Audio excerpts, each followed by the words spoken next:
कि पड़े हुए थे जिस जगह और पांचाली के पूत, और जा पहुंचा द्रोणी बही बनकर यम का दूत। जिस जगह पे पांडवों के पुत्र लेटे थे उसी जगह पे पहुंचाए कि हत्यारे ने क्रोध में काट दिए वह बाल, और उन पांचों का फीफिले निकल पड़ा तत्काल। बताया जिस जगह पे मैया द्रौपदी के पांचों पुत्र लेटे थे पांडवों के, उसी जगह पे जब द्रोणी गया है, उसने जब नहीं समझ पाया है तो पांडवों के पांचों पुत्रों के फीफों को काट लिया, और पांडवों के पुत्रों का फीफ लेकर के जिसमें द्रोणी वापस लौटा है, जैसे ही दुर्योधन के सामने रखा तो पहले तो दुर्योधन भी नहीं पहचान पाया। जब उसने भीमसेन के बालक का फर उठाया तो फिर लगा ये भीमसेन है। जैसे ही उसने भीमसेन के बालक का फर अपने हथेलियों के बीच में रखा और जैसे ही हल्की सी ताकत लगाई तो मांस का चीथड़ा फट जाता है। जैसे ही वो फर फटा तो दुर्योधन कहने लगा द्रोणी तूने बहुत बड़ा पाप कर दिया। बोले क्यों? कहा ये जो पांडवों के फीफों को काट करके लाया ये पांडव नहीं है बल्कि पांडवों के पांचों पुत्र हैं। बहुत गलत कर दिया द्रोणी।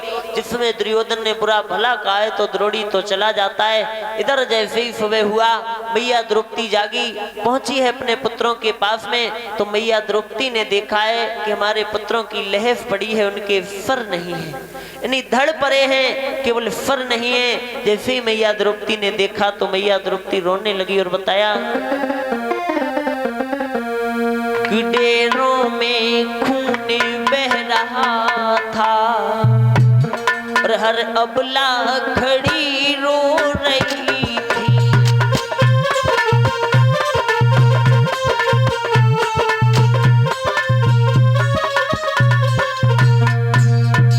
जब मैया द्रौपदी जाकर के देखा है अपने पुत्रों को तो देखा है फर नहीं है, केवल धड़ है, तो रोने लगी।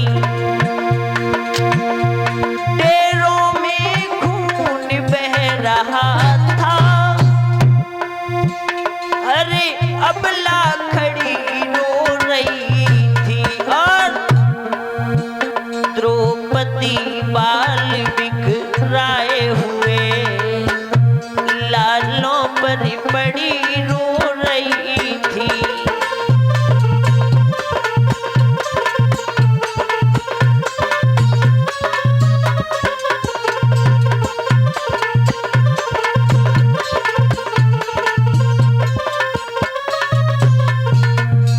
जिसमें मैया द्रौपदी अपने पुत्रों की लहफ के पास में बैठी रो रही है, तो भगवान कन्हैया जब पांडवों को लेकर के पहुंचे हैं, जैसे ही देखा है मैया द्रौपदी ने तो बोली है मोहन, मोहन की आते ही बोली नटवर आओ बेवा की है। मोहन हमारे पुत्र तो नहीं रहे इस दुनिया में, मोहन की आते ही बोली नटवर आओ बेवा की है, और अथवा इस खेल तुम्हारे में कुछ और कसर भी बाकी है।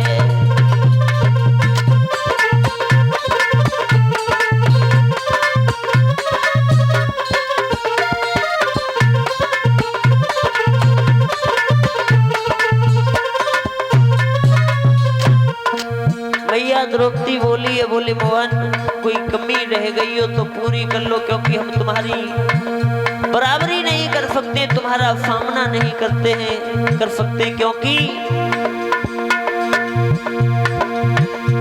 तुम प्रभु हो हमें हैं तुच्छ जीव, यह होनी अपनी किस्मत है।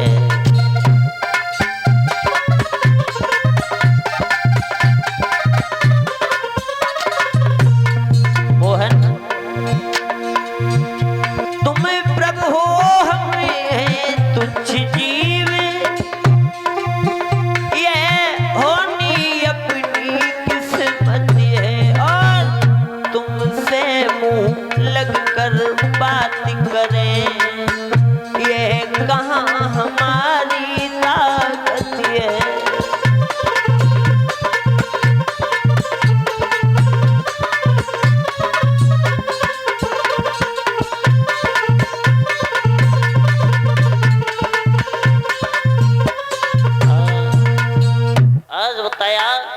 मैया द्रौपदी ने जैसे ही अपने पांचों पतियों को देखा है, भगवान कन्हैया को देखा है, तो हाथ जोड़ करके बोली है, मोहन आओ, अगर तुम्हारा खेल अब भी ना पूरा हुआ हो, क्योंकि अब तो हमारे पांचों पुत्र भी दुनिया में नहीं रहे हैं, अगर तुम्हारे खेल में अब भी कोई कमी पूरी हो रह गई हो तो हमारे प्राणों को भी निकाल लो, लेकिन अपना खेल पूरा कर लो।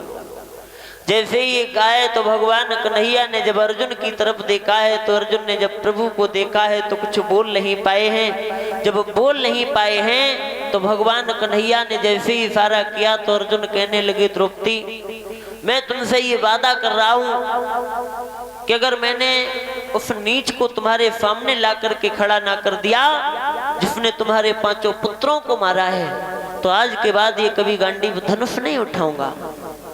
आज जैसे इतनी प्रतिज्ञा की है तो और भगवान कन्हैया ने अर्जुन को साथ में लिया और बताया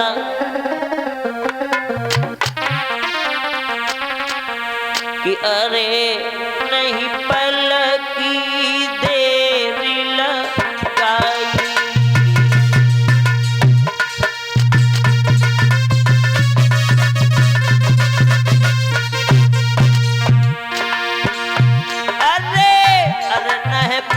की देर लगाई, अर्जुन श्याम चले मेरे भाई।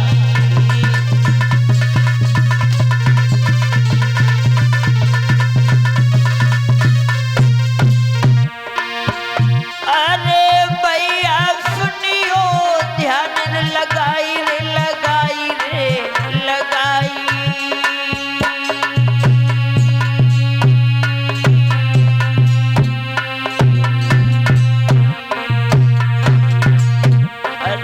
तुमको सच रहे समझाई।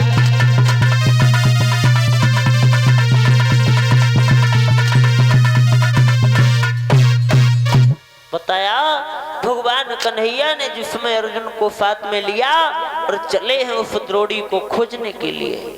आज जैसे ही आगे बढ़ते जाते हैं, जैसे ही भगवान कन्हैया ने देखा कि द्रोणी जा रहा है तो भगवान कन्हैया ने अर्जुन को इशारा किया है, कहा है अर्जुन पकड़ लो, इसी ने तुम्हारे पुत्रों को मारा है। जैसे ही द्रोणी ने देखा कि अर्जुन आ रहे हैं मेरी तरफ, तो द्रोणी ने क्या किया है कि उसने ब्रह्मास्त्र को छोड़ दिया है अर्जुन के ऊपर।